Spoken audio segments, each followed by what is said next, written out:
Good morning, student. Today we will start BCom part first, ABST paper first. Student अपना जो topic है वो royalty account का है। आज हम इसमें स्टार्ट करेंगे क्वेश्चन नंबर 8। जो क्वेश्चन नंबर 8 है उसमें कुछ अलग से टॉपिक है, जैसे स्ट्राइक के बारे में दिया हुआ है और रेंट में भी प्रोडक्शन जो अपने रॉयल्टी कैलकुलेट करते हैं तो रेंट पे लिखा है इसने डेड रेंट। ठीक है, तो मिनिमम जो रेंट होता है उसको बोलते हैं डेड रेंट। स्टैंडर्ड चार्जेस भी इसको बोलते हैं। और डायरेक्टली अपने को रॉयल्टी के बारे में रेट नहीं दे रखी है, अपने को उसने कहा है कि एक्सेस पेमेंट किया है। फर्स्ट 3 ईयर तो उसने एक्सेस पेमेंट किया है 2000 और इस प्रकार से अपने को 3 ईयर की एक्सेस पेमेंट की डिटेल दी है। उसके बाद एक्चुअल रॉयल्टी दी है। एक्चुअल रॉयल्टी मतलब आपको कैलकुलेट नहीं करना है production into date, actual royalty दे रखी है। तो इसमें अपने को जो क्वेश्चन आप रीड करोगे उसमें आप देखोगे कि फर्स्ट 3 ईयर पे अपने को कहता है access payment. First year this one, second year this one, third year this one. तो इस प्रकार से एक्सेस पेमेंट का मतलब है वो शॉर्ट वर्किंग है।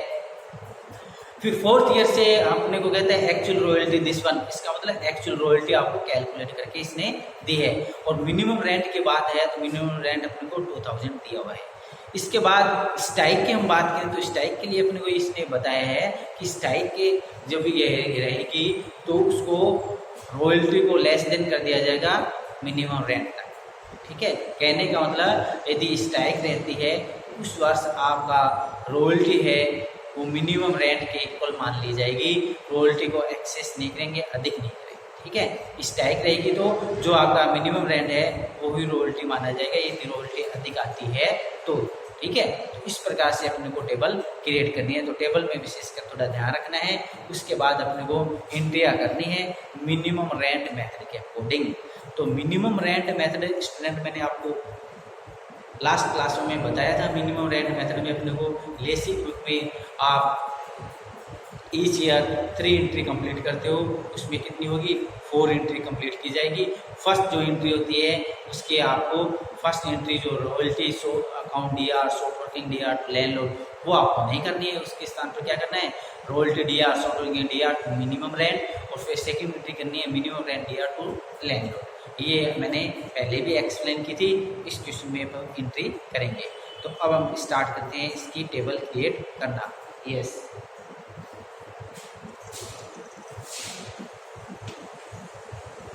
BCom part first, ABST first year. ये क्वेश्चन नंबर 8 है। ईयर, इसके बाद मिनिमम रेंट,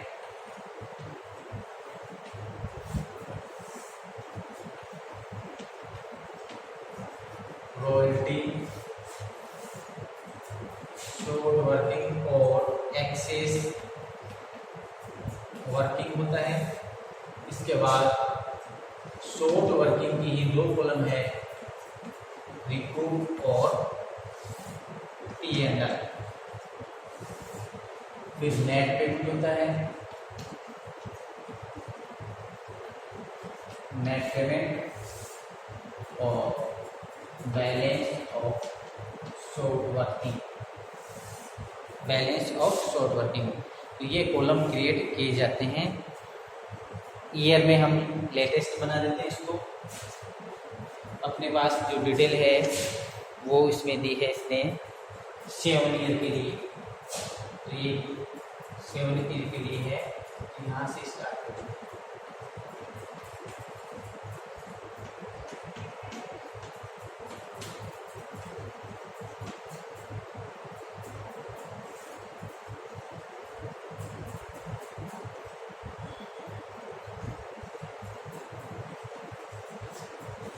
सेवन ईयर के लिए अपने पास डिटेल है, 7 ईयर की कार्रवाई हमने कर। मिनिमम रेंट की जहाँ तक बात है तो मिनिमम रेंट रहेगा 2000।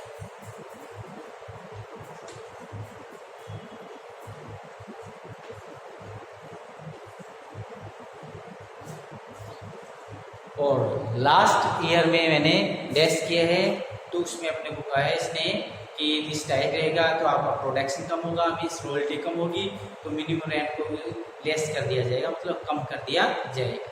समझ आ गया ना। स्ट्राइक होती है तो स्ट्राइक में क्या होता है, प्रोडक्शन नहीं हो पाता है, तो प्रोडक्शन कम होगा मोस्टली। तो वो कहता है कि पहले से ही कॉन्ट्रैक्ट में वो बात इसने डिस्क्लोज कर दी है कि स्ट्राइक रहेगा तो मिनिमम रेंट लेस कर दिया जाएगा एक्चुअल रॉयल्टी के इक्वल। क्लियर। एक्चुअल रॉयल्टी के इक्वल मिनिमम रेंट डिडक्ट कर दिया जाएगा, लेस कर दिया जाएगा, कम कर दिया जाएगा। समझ आ रहा ना। इसलिए लास्ट ईयर में स्ट्राइक हुए, इसलिए मैंने यहाँ छोड़ दिया है, जो प्रोडक्शन आएगा उसको ही अपने को लिखना है। अब हम बात करते हैं, इसने बताया है अपने को फर्स्ट ईयर एक्सेस पेमेंट किया है, वो अपन देखते हैं। सेकेंड ईयर भी एक्सेस पेमेंट किया है, थर्ड ईयर भी एक्सेस पेमेंट किया है। तो स्टूडेंट एक्सेस पेमेंट का मतलब क्या होता है, एक्सेस पेमेंट का मतलब है कि एक्स्ट्रा पेमेंट किया है, मतलब शॉर्ट वर्किंग है वो। ठीक है, तो अपने को शॉर्ट वर्किंग के कॉलम में लिखना है। फर्स्ट ईयर एक्सेस पेमेंट हुआ है 2000, फिर है 140, फिर है ये first year, second year, third year में आपने एक्सेस पेमेंट किया है। फिर अपने को किसने बोला है एक्चुअल पेमेंट फोर्थ ईयर में। तो एक्चुअल पेमेंट का मतलब रॉयल्टी आपको दी है।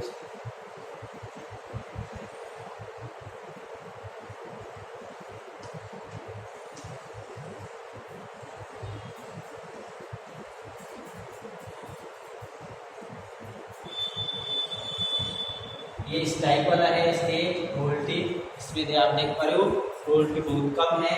स्ट्राइक वाला पीरियड है, ईयर है इसमें, इसलिए इसको इतना ही यहाँ कर देंगे। ये अपनी टर्म के अकॉर्डिंग हो गया। जो कंडीशन थी उस कंडीशन के अकॉर्डिंग हमने कहा था कि यदि स्ट्राइक रहेगी तो आपका मिनिमम रेंट भी लेस कर दिया जाएगा। तो स्ट्राइक में प्रोडक्शन जो रॉयल्टी रहेगी, स्ट्राइक में रॉयल्टी 1850 है, तो रेंट भी मैंने 1850 किया है कंडीशन के अकॉर्डिंग। अब आपको इसलिए आपने कैसे की, ये ऐसे लिखे हुए बेटा, ये नहीं दे रखे हैं, ठीक है, और ये आपको दे रखे हैं, तो इसमें तो कोई दिक्कत नहीं। एक्सेस पेमेंट का मतलब ये क्या होता है, रॉयल्टी का आपने वो शॉर्ट वर्किंग दिया हुआ है। ठीक है, तो फर्स्ट 3 ईयर में अपने को एक्सेस पेमेंट दिया है, इसलिए मैंने यहाँ ये लिखा है। क्लियर। अब देखो आप लोगों को किसी ने यहाँ कितनी लिखी है, अभी लिख देते हैं। देखो इसमें से ये लेस करिए, 2000 में से मैं 2000 क्या करूँ, लेस करूँ तो क्या रहेगा, नील। ये कॉलम कैसे कंप्लीट करना होगा, इसमें से ये लेस करिए, लेस करने के बाद कितने आएंगे 550, इसमें से ये लेस करिए, ये करने के बाद आएगा 1650। ठीक है। अब ये 3 कॉलम कैसे किए हैं, मिनिमम रेंट में से शॉर्ट वर्किंग को लेस किया है, इसमें से ये तीनों में से ये लेस किए हैं, ये कॉलम कंप्लीट हुआ। अब ये कंप्लीट होने का मतलब यहाँ तक आपको आ गया। अब आपको ये कैसे करना है, ये आपको आते हैं, rent royalty which is higher देखना है। ठीक है, हायर कौन से है, ये है, प्लस में देखने कितने, इनका अंतर देखना है, कितने हायर है, रॉयल्टी हायर है प्लस में लिख दो, रेंट हायर होता है तो आप क्या लिख दो माइनस में लिख दो, ये भी प्लस में, और यहाँ पर लिख देंगे नील।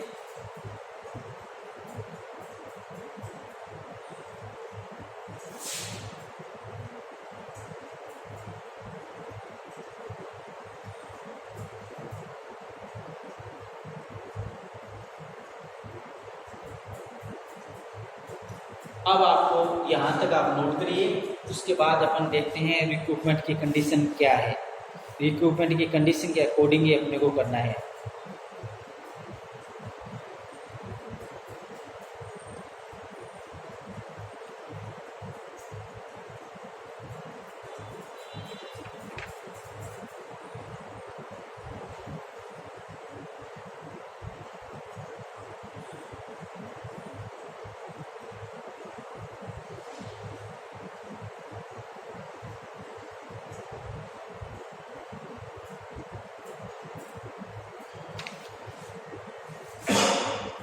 रिक्रूटमेंट की कंडीशन है 5 ईयर, इसके फाइव फिर कब होंगे 1 2 3 4 और 5, इसके कब होंगे 1 2 3 4 और 5, इसके कब होंगे 1 2 3 4 और 5, आगे नहीं। 7 ईयर की अपनी लीज की ड्यूरेशन मैक्सिमम कितनी है 7 ईयर।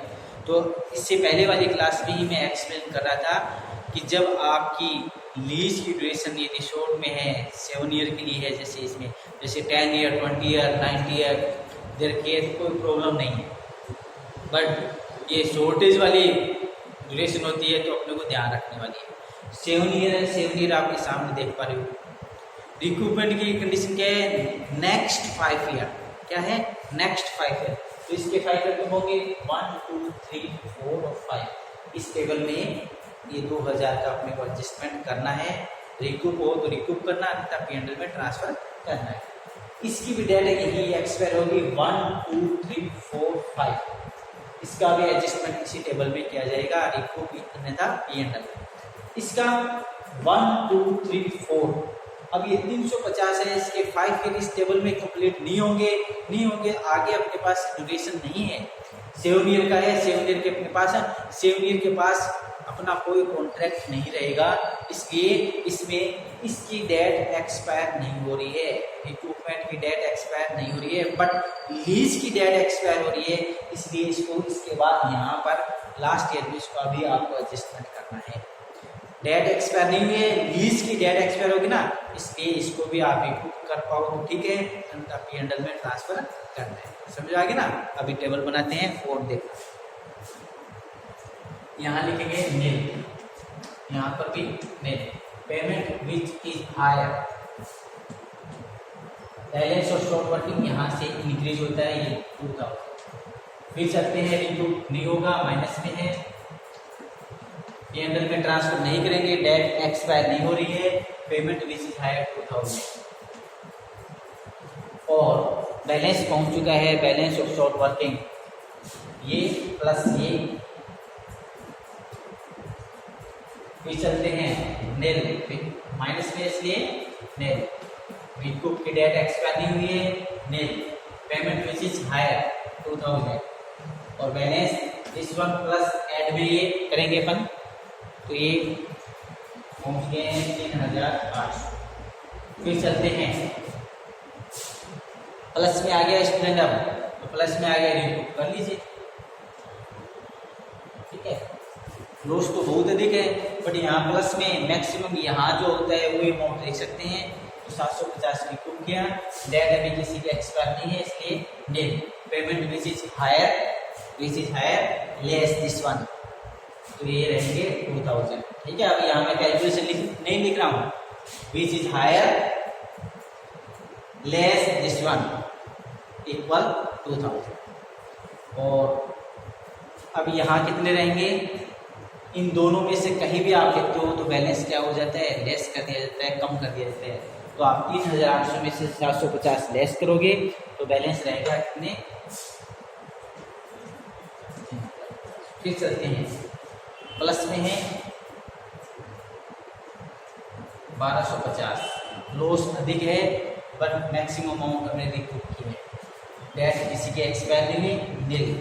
और फिर payment which is hire this one, which is hire this one less this one equal 2000। Clear? Yes. Balance यहाँ क्या आएगा वो देखिए, ये बैलेंसेस में से आपको ये क्या करने हैं, लेस करने हैं। लेस करने के बाद बैलेंस रहेगा अपना 1800। क्लियर? फिर चलते हैं, 1800 का लॉस है, प्लस में अपने पास 1600 है, तो ये तो आप रिक्रूट कर लीजिए। अब बैलेंस रहेगा कितना, अब अपने को ध्यान रखना है इस वर्ष इस एक की डेट एक्सपायर हो रही है, किसकी होगी, इसकी फर्स्ट वाले 1 2 3 4 5, 5 वर्ष कंप्लीट होगी ना इसके। तो आप टेली कर लीजिए कि ये 2000 रिक्रूट हो चुके हैं, क्या ये रिक्रूट हो चुके हैं, 1250 ये, 750 ये, 2000 रिक्रूट हो चुके हैं, इसलिए इसको P&L में ट्रांसफर करने की आवश्यकता नहीं है, ठीक है। अब बात ये है कि अब कितने बचे हुए हैं, 200 रुपये बचे हुए हैं। 1800 थे, 1600 कर लिए, 200 ना, तो किसके हैं, इसके हैं 350। अभी इसकी डेट एक्सपायर हुई है, यहाँ रखिए। एक वर्ष और है, विच is hire this one less this amount equal 2000 और ये 200 बैलेंस। इसमें से आप ये लेस करोगे 200। फिर चलते हैं अपन, यहाँ कुछ नहीं है, रिकूप नहीं होगा और ये मैं यहाँ लिख देता हूँ पी एंडल में। अब आपको भी इसकी डेट एक्सपायर नहीं है, डेट एक्सपायर नहीं है, बट इसकी डेट एक्सपायर कब होगी? 1 2 3 4 5, आगे कुछ नहीं है। 5 ईयर में रिकूप कर सकते हो, बट लीज की डेट ही एक्सपायर हो गई है। हमारा कॉन्ट्रैक्ट 7 ईयर के लिए था, 7 ईयर यहाँ कंप्लीट होगा। इसलिए लीज की डेट एक्सपायर होने के कारण फिर रिकूपमेंट की डेट का कोई मीनिंग नहीं रहता है। इसलिए फिर में ट्रांसफर किए, पेमेंट बेसिस हायर, तो ये 1850 और ये हो गया ये, ठीक है। क्योंकि यहाँ बैलेंस आप रखते हो, तो बैलेंस रखने का मतलब क्या हुआ? बैलेंस रखने का मतलब आप लैंडलॉर्ड से अपना पेमेंट डिडक्ट करवाओगे, समझ में आ गया ना।